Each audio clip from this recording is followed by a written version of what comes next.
All right, it's the fun part of the week, right? This is really a pretty basic test. I looked through this one and thought, this one is not so bad at all. Only 4 parts, and getting through them seemed pretty basic to me. So just kind of quickly, what does the word experiment mean? We talked about this. It is a test. The students did a fun test. You can even try replacing those words. What does the word research mean? Lee did a lot of research. Research is studying. What does the word invention mean? Dusty built a wonderful invention. An invention is a new machine. Power, if I flip a switch on the wall, it turns on the power. It turns on, you're not turning on the lightning, that wouldn't be good. You are turning on the electricity. A gadget, that gadget mixes the batter for a cake. It is a small, useful device. I like gadgets. Which word best completes the sentence? Oh, there. Were you paying attention yesterday? We drove to their house. It belongs to them.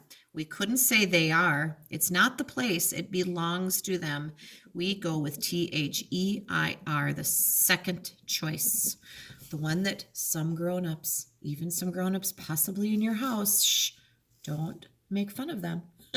Maybe you could teach them a thing or two, right? They might not know. All right.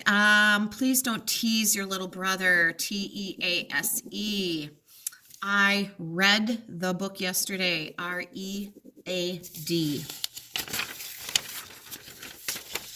Now, which word best completes both of the sentences? I saw a blank of peas on the shelf. Could be a can of peas, could be a jar of peas, could be a bag of peas, although usually you'd keep those in the freezer.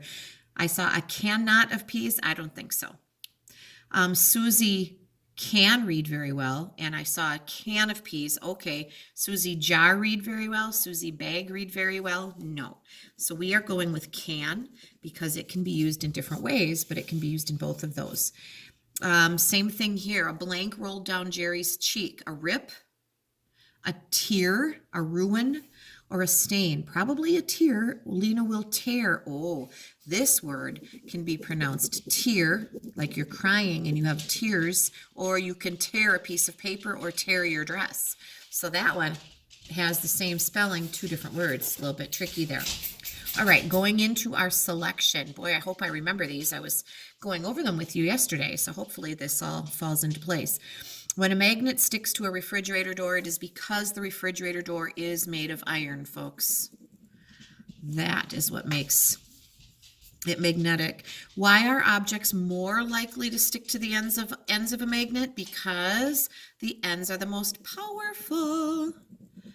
Yes, when you try to put 2 north poles of a magnet together, they're going to repel, which means they will pull apart, right? They don't stick together.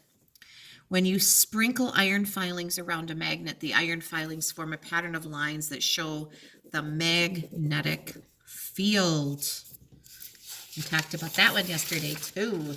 I think we might have talked about all of these actually. When you turn the electricity on an electromagnet, it becomes a magnet? Yeah, I think so. When you turn it on, it's not going to lose it. It doesn't wrap a wire around itself. The wire around it loses. No, it becomes a magnet. You can turn that on and off. I'm going with A. The reader would use an electromagnet anytime electricity was needed. No, not necessarily. If a magnet was needed at night, well, maybe. Only if the reader operated a junkyard? Well, I think they use electromagnets in other places, not just junkyards.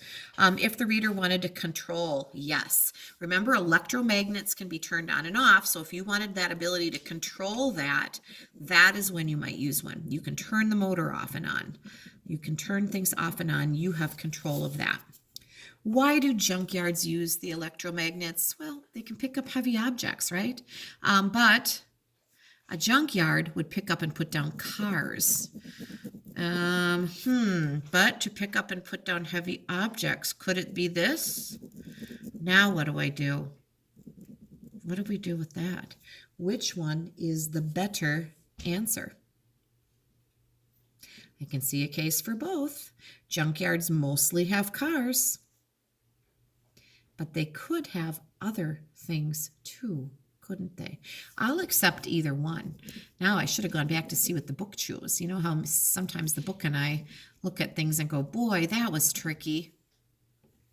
Michael Faraday discovered, don't mark yourself wrong if you had either one of these. Give yourself credit. Michael Faraday discovered that a magnetic force could produce electricity. Faraday's work led to the invention of electric generators and motors, would be correct there. Inside each electric motor is a magnet and its magnetic field. I think we read that yesterday as well. I really want to go back and check that, but even if they have something different than I was thinking, we're leaving it that way. So, all right, double consonants. Split between the double letters, rabbit, bottom, button, hidden, lesson, funny. Do you have all of those? All right. Cruising right through here. Dollar. Arrow between the R's. Cherry between the R's. And sudden between the two D's. One D on either side. All right. Uh-oh. I think here come the commas. Here come those commas. Which sentence uses the commas correctly? My aunt and uncle will move to Durango, Colorado. Well, first thing I'm thinking is Durango, Colorado needs to have a comma between it, and that's the only one that does it. My aunt and uncle will move to Durango, Colorado. I'm going with the last one right away because I recognized when I read the words that that had to happen. Troy will take out the trash and we will wash the dishes. Okay, that would be the compound sentence, right, with the comma, then the joining word. That one looks good. Ooh, this one has the comma after the joining word. This doesn't have a comma in any place that makes sense. Uh-oh. Troy. Oh, look. They added another comma there that is not necessary. That really required me to stop and think about that. That's not right. It has this in the correct place, but it added another one. And we don't need that. So that was a little tricky, you guys. We'll go with number 2. Field day will be held on May 3rd, 2012. There better be a comma after 3. There it is. That is the only place I see it. Field day will be held on May 3rd, comma, 2012. Otherwise, they were sticking it in strange places that it didn't need to be. Tara went to the store and then she walked home. You wouldn't put it there. You wouldn't put it after and. Tara went to the store, comma, and then she walked home. Could be Tara went, comma, nonsense. No reason to stick it there. So just always look for those details. They should jump out at you. There was a parade in Austin, Texas. Oh, I'm spying Austin, Texas. City, state. Oh, there was a parade in Austin, comma, Texas. Now, they put a comma here too. Is that acceptable? Well, yes, it would be. There was a parade in Austin, Texas last month. This one's definitely not right because that got put in a weird place. This does not have the comma between city and state, so that's not right. And it doesn't have it there either, so it has to be this one. Now, on your own, you might not have known that a comma could go there, but that is the one that makes the most sense. We can play baseball or we can ride our bikes. We can play baseball, comma, or we can ride our bikes. I like that one. That doesn't make sense where they stuck that after can. We can ride, comma, no. We can play baseball or after that, no. Going back to the first one, but always look at all of them. Pick them apart. See what you can find.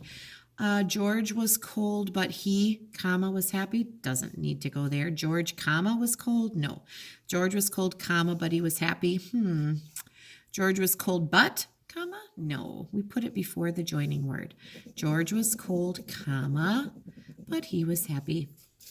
I read a book about Rome, Italy. Oh, I want to go to Rome. I was supposed to go to Italy. No Italy for Mrs. Adams this year. That's okay. We better have a comma between Rome and the country name, city and the country, Rome, Italy. There it is. We'll separate that city with the country name. All right, 2 more and we're done. 2 more.